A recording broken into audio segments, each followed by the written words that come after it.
Hello दोस्तों, मेरा नाम है यश। स्वागत है आपका मेरे चैनल द ड्रिलर में। आज जिस बैंक रॉबरी की कहानी मैं आपको सुनाने जा रहा हूँ उसमें ना तो कोई गोलियाँ चली, ना ही किसी को बंदी बनाया गया और ना ही कोई मारा गया, मगर इसके बावजूद भी एक बैंक दिन दहाड़े लूट लिया गया।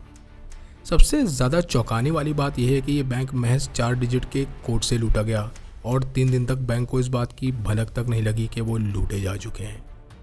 जिस तरह से ये बैंक लूटा गया और फिर इन लूटे हुए पैसों को अलग अलग देशों तक पहुंचाया गया, यही बात इस कहानी को बहुत रोमांचक बनाती है। मगर फिर कुछ ऐसा हुआ जिसने इस पूरी कहानी का रुख मोड़ दिया। ये कहानी लॉस एंजल्स के सिक्योरिटी पैसिफिक नेशनल बैंक से शुरू होती है, जब 26 अक्टूबर 1978 की दोपहर एक शख्स सूट पहने बैंक के कंप्यूटर रूम में दाखिल होता है। इस वक्त दोपहर के 3:45 हो रहे थे और इस शख्स के हाथों में एक क्लिप बोर्ड था जिस पर वो अपने नोट्स बना रहा था। अब सवाल ये आता है कि ये शख्स था कौन? तो इसका जवाब है कि ये शख्स कंप्यूटर रूम के मेंटेनेंस का काम करता था और इसका नाम था स्टैनली रिफकिन। क्योंकि वो रोज़ मेंटेनेंस के काम के लिए आता, इसलिए ना सिक्योरिटी गार्ड उसे चेक करते और ना ही कंप्यूटर ऑपरेटर्स उसकी तरफ नज़र उठाकर देखते, क्योंकि उनकी नज़र में वो एक IT कंसल्टेंट था जो रोज़ अपना काम करने के लिए आता था। उसकी पर्सनैलिटी भी बहुत नॉर्मल थी और उसमें कोई भी ऐसी बात नहीं थी कि उससे मिलने के बाद कोई भी उसे याद रखे। एक आम चेहरे और एक आम सी नौकरी की वजह से वो भी भीड़ का एक हिस्सा था, मगर चूंकि वो अपने काम में बहुत माहिर था, इसीलिए पैसिफिक नेशनल बैंक के एम्प्लॉयज़ उस पर भरोसा करते थे। सन 1978 के दौर में कंप्यूटर रूम्स एक प्रोहिबिटेड एरियाज़ होते थे जहां सिर्फ हाई अथॉरिटी ऑफिसर्स को ही जाने की परमिशन थी और स्टैनली उन्हीं में से एक था। क्योंकि वो एक IT कंसल्टेंट था, जिसकी वजह से उसे एक बैच मिला हुआ था और इन कंप्यूटर्स का मेंटेनेंस करने के लिए वो इस रूम में आ जा सकता था। ये सभी IBM के बड़े बड़े कंप्यूटर्स थे जिनकी वो पिछले कई महीनों से देख रेख कर रहा था, और ये अमेरिका की सबसे बड़े बैंक्स की लाइफलाइंस भी थे। वो कॉरिडोर में घूमते हुए हर बारीकी पर नज़र रखता ताकि कोई भी प्रॉब्लम दिखने पर वो उसे सही कर सके, और इसी दौरान उसकी नज़र एक ऐसे कोड पर पड़ी जिसने उसकी ज़िंदगी हमेशा के लिए बदल दी। स्टैनली की नज़र एक दीवार पर पड़ी जिस पर एक पेपर चिपका हुआ था और इस पेपर पर कोड लिखा था 4789। ये कोई मामूली कोड नहीं था, बल्कि एक ऑथराइजेशन कोड था जिससे नेशनल पैसिफिक बैंक एक अकाउंट से दूसरे अकाउंट के बीच कई मिलियन डॉलर्स ट्रांसफ़र करता था।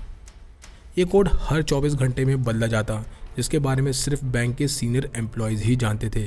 और हैरानी की बात यह है कि जो बैंक सिक्योरिटी गार्ड्स और प्रोटोकॉल्स पर कई मिलियन डॉलर खर्च करता है, उसने इतना इंपॉर्टेंट कोड ऐसे ही दीवार पर लगा छोड़ दिया। बहरहाल स्टैनली वहीं खड़ा 3 सेकंड्स तक इस कोड को देखता रहा और फिर उसने ये कोड याद कर लिया जो था 4789। ये वो 4 नंबर्स थे जो स्टैनली के लिए $10 मिलियन का जैकपॉट खोलने वाले थे, और नंबर्स याद करने के बाद वो बिल्कुल नॉर्मल होकर बाहर निकल गया। ना तो किसी को ये अंदाज़ा हुआ कि हार्वी के दिमाग में चल क्या रहा है, और उसके हाथ काँप रहे थे, और 4:15 पर वो सिक्योरिटी पैसिफिक नेशनल बैंक से बाहर आ गया। ये आखिरी बार वो बैंक से बाहर निकला था, क्योंकि 15 मिनट बाद यानी 4:30 बजे स्टैनली अमेरिका के इतिहास की सबसे बड़ी बैंक रॉबरी को अंजाम देने वाला था, और बैंक एम्प्लॉयज़ को इसकी भनक तक नहीं थी। कहानी में आगे बढ़ने से पहले हमें ये समझना होगा कि स्टैनली रिफकिन आखिर था कौन। स्टैनली का जन्म 7 मार्च 1946 को लॉस एंजलिस की एक मिडिल क्लास फैमिली में हुआ, जहाँ वो अपने माँ बाप के साथ एक मिडिल क्लास मामूली ज़िंदगी ही गुजार रहा था, मगर उसका टैलेंट मामूली नहीं था। कम उम्र में ही वो मैथ्स की प्रॉब्लम्स को अपने दिमाग में ही सॉल्व कर देता, जबकि बाकी स्टूडेंट्स को प्रॉब्लम समझने में काफ़ी परेशानी होती। वो अपने सारे एग्ज़ाम पेपर्स भी आधे वक्त में ही सॉल्व कर देता, जिसमें उसके मार्क्स भी बहुत अच्छे आते, और इसी वजह से टीचर्स उसे गॉड गिफ्टेड स्टूडेंट कहने लगे। अपने इसी टैलेंट की वजह से दूसरे स्टूडेंट्स उसे पसंद नहीं करते थे, और वो भी अब दूसरे स्टूडेंट्स से दोस्ती करने के बजाय मशीन्स के साथ ज़्यादा वक्त बिताने लगा। हाई स्कूल तक आते आते वो मेंटल टॉर्चर का सामना करने लगा, क्योंकि ना तो उसका कोई दोस्त था, ना ही वो कहीं पार्टीज़ में जाता, और ना ही उसकी कोई गर्लफ्रेंड थी। था तो बस स्टैनली की बुक्स और उसकी कंप्यूटर्स में बढ़ती हुई दिलचस्पी। कुछ वक्त गुजारने के बाद वो कैलिफोर्निया यूनिवर्सिटी चला गया, जहाँ वो कंप्यूटर साइंस पढ़ने लगा, और ये वो वक्त था जब कंप्यूटर साइंस ना तो कोई फील्ड थी और ना ही इसमें कोई करियर था। उसके प्रोफेसर्स को यही लगता कि वो कोई रिसर्चर बनेगा, मगर आगे चलकर 1976 में उसने अपनी एक कंपनी खोली जिसका नाम उसने स्टैनली रिफकिन एंड एसोसिएट्स रखा। इस कंपनी में उसने कंप्यूटर कंसल्टिंग और कंप्यूटर मेंटेनेंस का काम शुरू किया, जहां वो अलग अलग कंपनीज और बैंक्स के लिए कंप्यूटर रिपेयरिंग का काम करने लगा। वो खामोशी से अपना काम बिना किसी की नज़र में आए कर रहा था और हमेशा की तरह एक गुमनाम जिंदगी जी रहा था। उसकी पर्सनैलिटी भी इतनी नॉर्मल थी कि उससे मिलने के बाद लोग उसे भूल जाते और ये बात स्टैनली को हमेशा परेशान करती रही। मगर 1977 आते आते उसे ये समझ आ गया कि ये गुमनामी की ज़िंदगी कमज़ोरी नहीं बल्कि उसके लिए एक ताकत बन सकती है। इस चोरी से कुछ महीने पहले यानी 1978 की गर्मियों में स्टैनली अपना ज़्यादातर वक्त कैलिफोर्निया यूनिवर्सिटी की लाइब्रेरी में गुजारने लगा। वो यहाँ मनी लॉन्ड्रिंग, क्रिमिनल फाइनेंस और इंटरनेशनल करेंसी मूवमेंट से जुड़ी बुक्स पढ़ने लगा ताकि वो इन क्राइम्स को करने और इनसे बचने के तरीकों के बारे में जान सके। उसके सामने जो सबसे बड़ी परेशानी थी वो ये थी कि $10 मिलियन जितनी बड़ी रकम चुराकर वो इसे बैंक में डिपॉजिट नहीं कर सकता था, क्योंकि IRS की नज़र फ़ौरन उस पर पड़ जाती और FBI उससे पूछताछ शुरू कर देती। अब वो पैसों को किसी ऐसी कीमती चीज़ में बदलना चाहता था जिसे वो आसानी से एक जगह से दूसरी जगह ले जा सके और जिसे कोई ट्रेस न कर सके। पहले तो उसके दिमाग में सोने की ईंटों का ख्याल आया, मगर ये बहुत भारी हो जाती और इतना सारा सोना एक जगह से दूसरी जगह ले जाना इल्लीगल था। फिर उसने इन पैसों को प्रॉपर्टीज़ में इन्वेस्ट करने का सोचा, मगर इसमें पेपर वर्क बहुत ज़्यादा था और वो पकड़ा जाता। और तब स्टैनली को इंटरनेशनल डायमंड ट्रेडिंग के बारे में पता चला। उसने बुक में ये भी पढ़ा था कि हीरे एक बार अगर बिक जाएं तो उन्हें ट्रेस करना बहुत मुश्किल है, और साथ ही साथ उसे ये भी पता चला कि सोवियत यूनियन अमेरिकन डॉलर्स के बदले हाई क्वालिटी डायमंड्स बेचती है, वो भी बिना कोई सवाल जवाब किए। ये स्टैनली के लिए एक परफेक्ट कंडीशन थी और तब वो लॉस एंजलिस की एक ज्वेलरी डीलर को फ़ोन लगाता है। फ़ोन पर उन दोनों की एक मीटिंग तय होती है, जिसके बाद स्टैनली और ये ज्वेलर अगले ही दिन एक रेस्टोरेंट में मिलते हैं। अपनी बात की शुरुआत करते हुए स्टैनली कहता है कि उसे काफ़ी ज़्यादा क्वांटिटी में डायमंड्स चाहिए, जिसके बाद ये ज्वेलर सवाल करता है कि उसे कितनी क्वांटिटी चाहिए। इस सवाल पर स्टैनली कहता है कि उसे लगभग $10 मिलियन के डायमंड्स चाहिए, और ये सुनते ही ज्वेलर की आंखें फटी के फटी रह गईं। बहरहाल बिना कोई सवाल किए ज्वेलर स्टैनली से कहता है कि अगर उसे इतने ज़्यादा डायमंड्स चाहिए तो वो रशियन से कांटेक्ट करे और वही उसे इतनी बड़ी क्वांटिटी में डायमंड्स सप्लाई कर सकते हैं। जिस रशियन कंपनी से ज्वेलर ने कांटेक्ट करने के लिए कहा उसका नाम था रुसेल मास, और फिर स्टैनली ने कई हफ्ते इस रुसेल मास कंपनी के बारे में पता लगाने में निकाल दिए। ये एक सोवियत डायमंड एक्सपोर्ट कंपनी थी जो मॉस्को में थी, मगर ये अपना सारा बिजनेस यूरोप और स्विट्जरलैंड के रास्ते करते थे। अगस्त 1978 में स्टैनली पहली बार रुसेल मास के ऑफिस में कॉल करता है, जो स्विट्जरलैंड के शहर जिनेवा में था। कॉल पर वो खुद को एक अमेरिकन इन्वेस्टर बताते हुए कहता है कि वो हाई क्वालिटी डायमंड्स खरीदना चाहता है, और वो भी बड़ी क्वांटिटी में।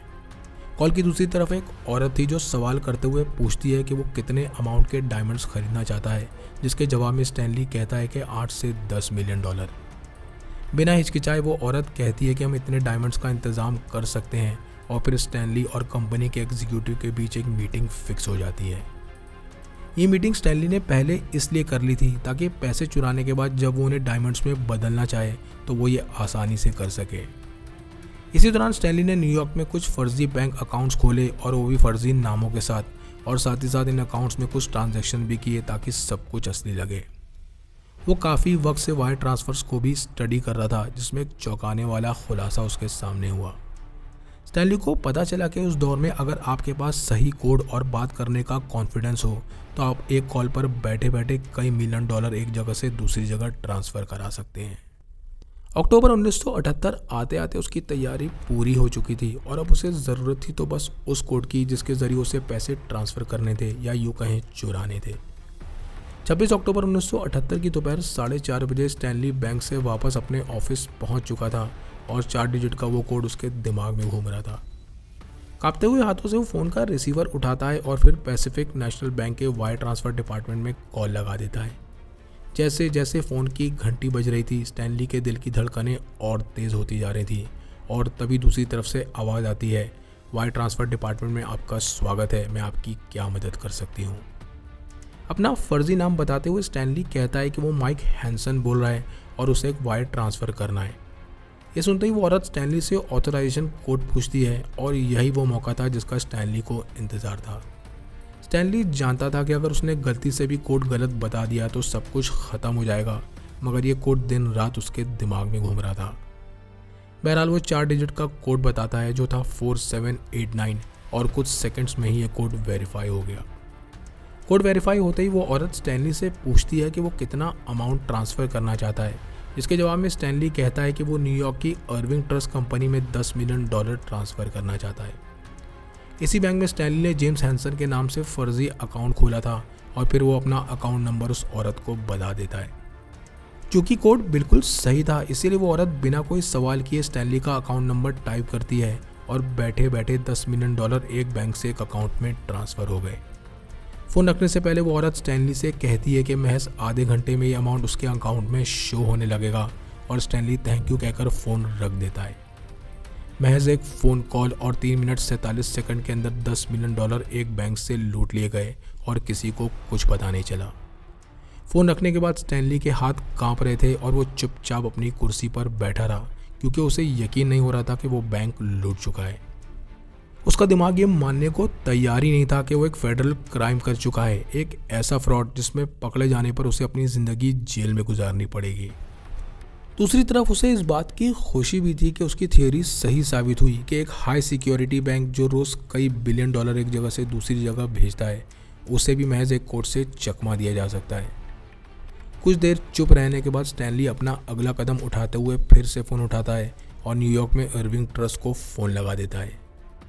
ये वही ट्रस्ट था जहां उसने पैसे ट्रांसफ़र कराए थे और फिर वो पैसे रिसीव होने का कन्फर्मेशन लेता है जहां उसे पता चला कि पैसे रिसीव हो चुके हैं।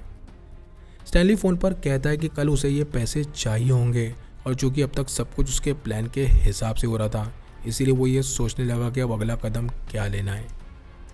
स्टैनली को अब हर काम बहुत तेज़ी से करने की ज़रूरत थी क्योंकि पैसे ट्रांसफ़र हो चुके थे और इससे पहले किसी का ध्यान इस फ्रॉड की तरफ जाए उसे न्यूयॉर्क पहुंचकर ये पैसे निकालने थे। ये पैसे जितनी ज़्यादा देर एक जगह पड़े रहते खतरा उतना ही बढ़ता जाता क्योंकि अगर बैंक के किसी भी एम्प्लॉय की नज़र इस ट्रांजैक्शन पर पड़ गई तो उसका पूरा खेल चौपट हो जाएगा। सुबह होते होते उसे किसी भी तरह न्यूयॉर्क पहुंचना था और दोपहर तक उसे ये पैसे किसी भी तरह स्विट्ज़रलैंड ट्रांसफ़र करने थे ताकि वो इस कैश को डायमंड्स में बदल सके। अगर वो ऐसा करने में कामयाब हो गया तो वो बहुत अमीर हो जाएगा और लोगों की नज़रों से गायब हो जाएगा, लेकिन स्टैनली ये नहीं जानता था कि उसकी किस्मत में कुछ और ही लिखा है। उस पूरी रात स्टैनली 1 मिनट के लिए भी नहीं सोया और सुबह 6 बजे वो न्यूयॉर्क के लिए फ़्लाइट में बैठ गया। अगली सुबह यानी 27 अक्टूबर को पैसिफिक नेशनल बैंक रोज़ की तरह खुलता है और सभी बैंक एम्प्लॉयज़ अपने अपने कामों में बिजी हो जाते हैं। किसी को इस बात की खबर तक नहीं थी कि बैंक से $10 मिलियन गायब हो चुके हैं और उधर स्टैनली का प्लेन न्यूयॉर्क के JF कैनेडी एयरपोर्ट पर लैंड करता है। एयरपोर्ट से टैक्सी लेकर वो सीधे अर्विंग ट्रस्ट की तरफ निकल गया जहां उसने अपनी फेक आईडी दिखाई और फिर ऑपरेटर अकाउंट का बैलेंस बताती है $10 मिलियन। हालांकि इतना अमाउंट देखकर ऑपरेटर भी चौंक गई, मगर प्रोफेशनल रहते हुए स्टैनली से पूछती है कि उसे कितने पैसे चाहिए। स्टैनली ने कहा कि उसे $50,000 कैश चाहिए और बाकी सारा पैसा वो स्विट्ज़रलैंड ट्रांसफ़र कर दे। इस ट्रांजैक्शन के बाद स्टैनली सीधे स्विट्ज़रलैंड के लिए निकल गया और अगले ही दिन वो रुसेल मैक्स कंपनी के ऑफिस में बैठा था। उसके सामने 2 सोवियत ऑफिसर और एक ट्रांसलेटर था जो इस डील को करा सके और फिर एक ऑफिसर ब्रीफकेस खोलता है जिसमें बहुत सारे हाई क्वालिटी डायमंड्स रखे थे। ये सभी डायमंड्स अलग अलग साइजेस और अलग अलग कट्स के थे और फिर स्टैनली डायमंड्स को बहुत गौर से देखने लगा। हालांकि वो डायमंड्स के बारे में कुछ भी नहीं जानता था, मगर वो ऐसे दिखा रहा था जैसे उसे डायमंड्स की परख हो। इन सभी डायमंड्स की कीमत थी $99 लाख जो रुसेल मैक्स कंपनी को पहले ही ट्रांसफ़र किए जा चुके थे और फिर डायमंड से भरा ये बैग स्टैनली को दे दिया गया। इस बैग का कुल वजन 7 से 8 किलो के बीच था, यानी $10 मिलियन आसानी से एक बैग में आ गए। 30 अक्टूबर की सुबह स्टैनली जिनेवा एयरपोर्ट के कस्टम चेक पर पहुंचा और इस वक्त उसके हाथों में डायमंड से भरा ब्रीफकेस था। उसे डर था कि कहीं कस्टम ऑफिसर उसका ब्रीफकेस ना चेक कर ले, मगर उन्होंने स्टैनली के पासपोर्ट पर स्टैंप लगाया और बिना चेक किए उसे जाने दिया। चैन की सांस लेते हुए स्टैनली लॉस एंजलिस की फ़्लाइट में चढ़ गया क्योंकि वो $10 मिलियन को डायमंड्स में बदल चुका था और कस्टम से निकाल कर इन डायमंड्स को फ़्लाइट तक ले आया। घर पहुंचने के बाद उसने इस ब्रीफकेस को अपनी अलमारी में छुपा दिया और अब उसके सामने जो सबसे बड़ा काम था वो था इन डायमंड्स को धीरे धीरे बेचना। स्टैनली को कोई जल्दी नहीं थी क्योंकि वो नहीं चाहता था कि किसी का शक उस पर जाए और वो धीरे धीरे अमीर बनना चाहता था। उधर 3 दिन बाद पैसिफिक नेशनल बैंक में एक अकाउंटेंट रूटीन ऑडिट की शुरुआत करता है और तभी उसकी नज़र इस $10 मिलियन के ट्रांसफ़र पर पड़ती है। इसे वेरीफाई करने के लिए उसने फ़ंड ट्रांसफ़र डिपार्टमेंट में कॉल लगाया, जहां उसे ये पता चला कि ऐसा कोई ट्रांसफ़र ऑथोराइज़ किया ही नहीं गया है। इस चोरी के 3 दिन बाद बैंक को ये समझ आ गया कि वो लूटे जा चुके हैं और उन्होंने फ़ौरन इस बात की खबर FBI को कर दी। 1 नवंबर 1978 को FBI special agent Norman white इस केस की कमान संभालते हैं, क्योंकि वो पहले भी कई बैंक फ्रॉड्स के केस हैंडल कर चुके थे। चूँकि ये कोड दीवार पर चिपका था जो कंप्यूटर रूम में आने जाने वाले हर शख्स को मालूम था, इसीलिए एजेंट नॉर्मन सबसे पहले उन लोगों की लिस्ट बनाना शुरू करते हैं जिन्हें कंप्यूटर रूम में आने की परमिशन थी। इस लिस्ट में कुल 20 लोग थे, जिनमें 19 बैंक एम्प्लॉयज़ थे और एक कंसल्टेंट था जो बाहर से आता था और उसका नाम था स्टैनली। पूछताछ करने पर पता चला कि स्टैनली 26 अक्टूबर को भी कंप्यूटर रूम में आया था, मगर उसे सस्पेक्ट मानने के लिए सिर्फ इतना ही काफ़ी नहीं था। उन्हें और ज़्यादा सबूतों की ज़रूरत थी और उधर स्टैनली इन डायमंड्स को बेचने की तैयारी कर रहा था।